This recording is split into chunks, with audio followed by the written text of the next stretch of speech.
गणेशाय नमः। श्री गणेशाय नमः। वक्रतुंड महाकाय कोटि सूर्य समप्रभ निर्विघ्नं कुरु मे देव सर्वकार्येषु सर्वदा। दूसरा अध्याय। गलित कुष्ठ से पीड़ित राजा सोमकांत का वन में जाने का निश्चय करना। सूत जी बोले, हे ऋषियों, आप सब अब सोमकांत के दुष्कृत्य को सुने।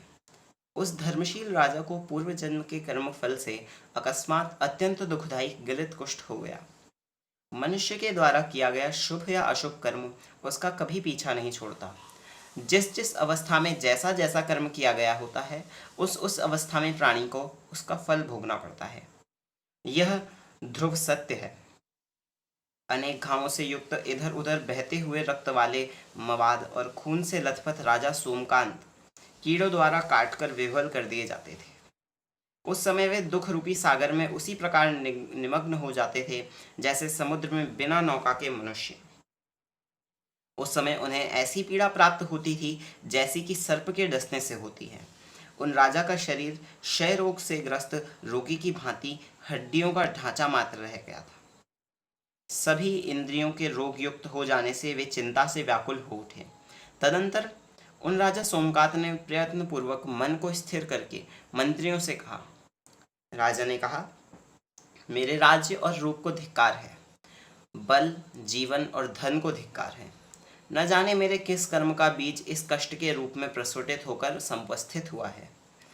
जिसकी कांति से सोम को जीतकर मैं सोमकांत कहलाया, जिससे मैंने साधुओं, दीनों, श्रोत्रिय ब्राह्मणों और आश्रमों के लोगों, जनपद के निवासियों और अन्य लोगों का भी पुत्रवत पालन किया, जिसके द्वारा मैंने अपने बाणों से भयंकर रूप वाले शत्रुओं को जीत लिया, जिसके द्वारा मैंने संपूर्ण पृथ्वी को अपने वश में कर लिया, सम्यक रूप से देवाधिदेव परमात्मा का, सदाशिव का आराधन किया, जो दुष्टों के संग से रहित और चित्त का निग्रह करने वाला था। पूर्व काल में मैंने अपने जिस शरीर के द्वारा रुचिकर सुगंधियों विशेष रूप से सेवन किया था, वही आज सड़े हुए मांस की गंध वाला हो गया है। अतः मेरा जीवन निरर्थक है। इसलिए मैं अब आपकी अनुमति लेकर वन में जाऊंगा। मेरे बुद्धि पराक्रम संपन्न पुत्र हेमकंठ को आप सब राज्य संचालन हेतु अभिषिक्त करें और अपने पराक्रम से उसकी रक्षा करें। हे महामंत्रियों, अब मैं लोक में अपना मुख किसी को नहीं दिखलाऊंगा। न मुझे राज्य से कोई प्रयोजन है, न स्त्री से, न जीवन से, न धन से। अब मैं वन में जाकर अपना हित साधन करूंगा। सूत जी बोले, हे श्रेष्ठ द्विजगण, ऐसा कहकर मवाद, रक्त और पसीने से लथपथ राजा सोमकांत आंधी के झोंके से उखड़े हुए वृक्ष की भांति पृथ्वी पर गिर पड़े। मंत्री और स्त्रियों का वहां महान कोलाहल हो रहा था।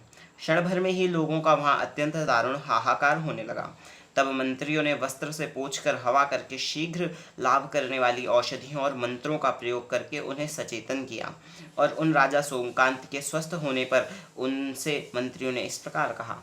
मंत्रियों ने कहा, हे राजन, आपकी कृपा से सभी मनुष्यों के लिए दुर्लभ देवराज इंद्र के तुल्य सुखों को हमने भोग किया है। अब हम आपके बिना कैसे रह सकते हैं?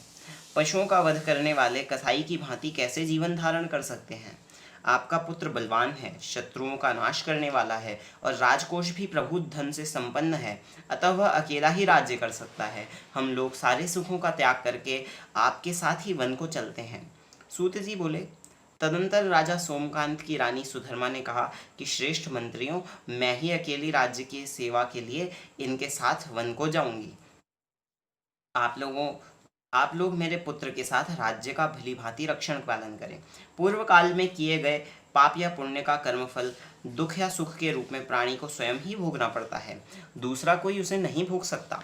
जिस जिस प्रकार से कर्मफल को भोगना निश्चित होता है, उसे वैसे ही और स्वयं को ही भोगना पड़ता है। मैंने भी इनके साथ अनेक प्रकार के सुखों का भोग और राज्य किया है। मुनियों का कथन है कि नारी को इहलोक और परलोक दोनों में पति का ही अनुगमन करना चाहिए। तब विनीत और शोक संतप्त पुत्र हेमकंठ ने राजा सोमकांत से उस समय वह वचन कहा। हेमकंठ बोला, हे नृपश्रेष्ठ, आपके बिना मुझे राज्य, पत्नी, धन संचय तथा प्राणों से भी कोई प्रयोजन नहीं है। हे धर्मपालक, जैसे बिना तेल के दीपक और बिना प्राणों के शरीर व्यर्थ है, वैसे ही हे राजन, आपके बिना राज्य भी व्यर्थ है। सूत जी बोले, मंत्रियों, रानी सुधर्मा और पुत्र हेमकंठ के अमृत समान वचनों को सुनकर प्रसन्न मन सोमकांत ने पुत्र से इस प्रकार धर्मानुकूल बात कही। राजा बोले, पिता के वचनों का पालन करने में नित्य रत रहने वाला, श्रद्धापूर्वक श्राद्ध करने वाला और गया में पिंडदान करने वाला ही पुत्र कहा जाता है। इसीलिए मेरी आज्ञा मानकर मंत्रियों सहित तुम नीतिपूर्वक राज्य करो और संपूर्ण प्रजा का पुत्रवत अनुशासन करो। धर्मशास्त्रों के तत्वार्थों को जानने वाला, नीतिज्ञ, सबको संतुष्ट करने वाला, पितरों को उद्धार करने वाला और जो स्वयं भी पुत्रवान है, उसी को पुत्र कहा जाता है। हे उत्तम व्रतों का पालन करने वाले, गलित कुष्ठ वाला मैं अत्यंत निंदित हूँ, अतः पत्नी सुधर्मा के साथ मैं वन जाऊंगा, इसका तुम समर्थन करो। इस प्रकार सोमकांत कुष्ठ प्राप्ति वर्णन नामक दूसरा अध्याय संपूर्ण होता है।